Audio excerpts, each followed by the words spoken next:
How to press a dab and a couple easy steps. Take about a half a gram to a gram, depending on your tolerance and strain type. Get you a good solid bud. And work it into a little ball with your fingers. Get it just a little bit wet. Get it just a little bit wet. Alright, you want to keep working it in your fingers and compacting it a little bit. At least a 2-inch digital hair straightener. Ceramic works best.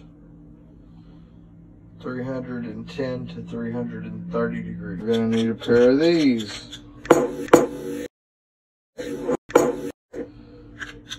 At a piece of Reynolds brand only. Reynolds brand only.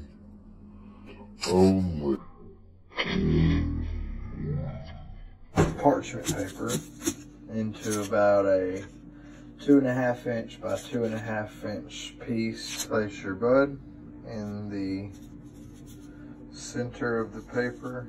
Or you're going to take it and you're going to put it in here, down, until you can't squeeze it anymore.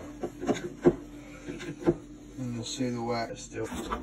You're going to take it in here to the freezer, and you're going to lay it down here, and you're going to use a scraper tool, and I have a flat one. You're going to put the point down, and you're just going to kind of drag backwards. Be very careful, because this stuff will just pop up and kind of go everywhere. The actual top of the refrigerator door, and just start. Now you got you a nice dab.